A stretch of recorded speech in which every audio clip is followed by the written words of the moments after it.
और लोग जब से वहां पे बसे हैं तब से वो संपर्क पथ से वंचित। मैंने लगातार इस समस्या को विधानसभा में भी उठाया। रजक टोला, भुल्लक टोला या सिंहपुर का कुम्हार टोली है, जिन जिन जगहों का नाम मुझे बताया गया और सरकार ने बड़ी संवेदना के साथ इसको लिया। सर्वे हुआ। अभी 3 दिन पहले सरकार का एक RWD विभाग का ये भी आ गया कि ये सारे सड़कों को स्वीकृत किया गया और उसका निर्माण भी होगा। कि हमने वहाँ पे निश्चित रूप से हम लोग गए भुल्लक टोला में। अधिग्रहण की एक प्रक्रिया होती है। अधिग्रहण में 18 फीट का, जैसा कि विभाग ने बताया कि 18 फीट से कम जमीन का अधिग्रहण नहीं हो सकता है। ये एक प्रक्रिया है, विभागीय प्रक्रिया है, ये एक कानूनी पहलू है। हम लोगों ने उस वक्त कहा कि आप 18 फीट जमीन दें जो भी किसान थे और इसका अधिग्रहण होगा, आपको उसका मुआवजा भी मिलेगा, तत्काल आप यहाँ पे सड़क बनने दें। रजक टोला में लोगों की स्वीकृति हुई है कमोबेश, और मुझे लगता है कल से रजक टोला में काम कार्य भी आरंभ हो चुका है। आप शायद कल नहीं गए हैं, वहाँ पे जाएंगे तो रजक टोला में कार्य आरंभ हो चुका है। भुल्लक टोला में भी मुझे पूरी उम्मीद है कि आज से कल तक में वहाँ पे भी कार्य आरंभ हो जाना चाहिए। कुछ किसानों का वहाँ पे है जरूर कुछ न कुछ इशू है जिसकी वजह से लोग नहीं हो रहे, लेकिन 150 साल की समस्या है विजय। और आपको भी ये समझना चाहिए कि हम लोगों ने काफ़ी मेहनत किया है, इसमें बार बार उठाया इस सवाल को, तभी कुछ ना कुछ जाके धरातल पे आज उसका निराकरण होने की जा रहा है। एक उम्मीद की किरण निश्चित रूप से जगी है और मैं आपसे वादा करता हूँ कि जब सरकार का आ चुका है, स्वीकृति आ चुकी है, तो दोनों ही टोलों को निश्चित रूप से उनको सड़क से वंचित नहीं रखा जाएगा। एक टोला में तो निर्माण शुरू हो चुका है और मुझे उम्मीद है कि आज या कल मैं भुल्लक टोला में भी, आज मैं स्वयं आपके प्रेस कॉन्फ्रेंस के बाद फिर जाऊंगा वहाँ पे। जो लोग वहाँ पे थोड़ा बहुत जिनको दिक्कत है उनको हम लोग फिर समझाने मनाने का प्रयास करेंगे कि ये सड़क बन जाए। हो सकता है कि अभी 6 फीट का बने, 8 फीट का बने, लेकिन जब भविष्य में इसका अधिग्रहण हो जाएगा तो निश्चित रूप से इसका चौड़ीकरण भी होगा। ये प्रक्रिया है और हम लोग अगर इसमें सफल होते हैं तो ये सभी लोगों के लिए खुशी की बात होनी चाहिए। कारणों से सामो में स्टेडियम का निर्माण नहीं हो पाया है। मटियानी में मल्टीपर्पज हॉल भी बन रहा है, इंडोर स्टेडियम। इसके अतिरिक्त उलाव का जो हाई स्कूल है उसका जो ग्राउंड जमीन बचा हुआ था उसमें एक बहुत ही state of the art hockey ground बन रहा है और उसमें भी एक मल्टीपर्पज ऑडिटोरियम का निर्माण हो रहा है। निश्चित रूप से मटियानी के लोग, ऐसा नहीं है कि बेगूसराय सबसे अधिक राजस्व देने वाला जिला, ऐसे ही नहीं है।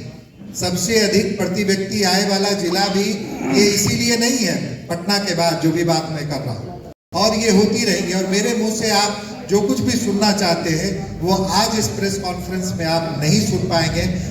मैं इसको बहुत रोचक ज़्यादा नहीं बनाना चाहता हूँ क्योंकि मैं कुछ बात बोल भी सकता हूँ लेकिन मैं बोलूँगा नहीं। अभी आप जो बुलवाना चाह रहे हैं वो नहीं बोलूँगा। जो सूरजगढ़ा पथ है जो कि पतलट और पूरा कोठा होते हुए जिसको मिलाने की बात है, इसके लिए भी प्रस्ताव मैंने कहा अपनी प्राथमिकता सूची में मैंने माननीय पथ मंत्री को दिया है। उस रोड का ऊंचीकरण भी है, चौड़ीकरण भी है और वहाँ जगह जगह जो भवड़े का निर्माण होगा ताकि वो टूटे नहीं बाढ़ पे, तो ये भी स्वीकृत है उनके द्वारा और बहुत जल्द मुझे लगता है कि इसका भी निर्माण होगा।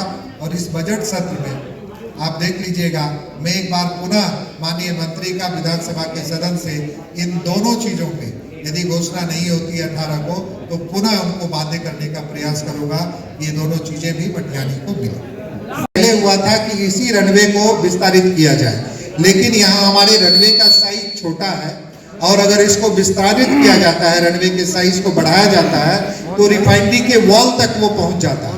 वो सुरक्षा के दृष्टिकोण से वो संभव नहीं है। अभी जिला पदाधिकारी ने एक और जगह का चयन किया है, उसका प्रस्ताव गया हुआ है, तो हवाई अड्डा भी बेगूसराय में बनेगा। चूंकि औद्योगिक राजधानी है और लगातार मांग उठती रही है कि औद्योगिक राजधानी में यदि हवाई अड्डा होगा तभी बड़े उद्योगपतियों को यहाँ पे आके उद्योग लगाने में उनको सुविधा होगी, उनके समय की बचत होगी।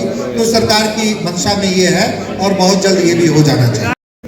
मुख्यमंत्री की ये जो प्रगति यात्रा है जिले में एक पंचायत की, ये सांकेतिक यात्रा होती है और जब पंचायत में वो आते हैं एक जगह पे और फिर यहाँ पे उनकी समीक्षा बैठक होगी जिसमें पूरे जिले की एक एक समस्या के बारे में सुनी जाएगी, उसका निराकरण होगा। मैंने आपको पहले भी बताया था कि मनियप्पा पंचायत का जो अभी स्वरूप बनाया जा रहा है, इसी स्वरूप का मटियानी का हर एक पंचायत हो, इसी अपेक्षा से हम लोग उसको जिला प्रशासन बनवा रही है और हर पंचायत का स्वरूप वैसा हो, आदर्श स्वरूप हो, इसी दिशा में कार्य किया जाए।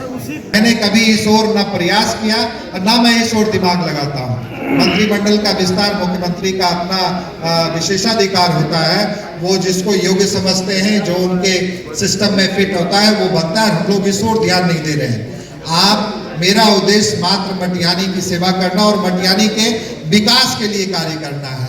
एक एक दिन मेरा एक एक पल मटियानी के विकास को समर्पित हो, इसके लिए मैंने प्रयास किया है। और ये सबसे बड़ा जो मटियानी की जनता ने जो मुझे सम्मान दिया है, इससे बढ़कर कोई भी पद मेरे लिए सम्मानित पद नहीं हो सकता।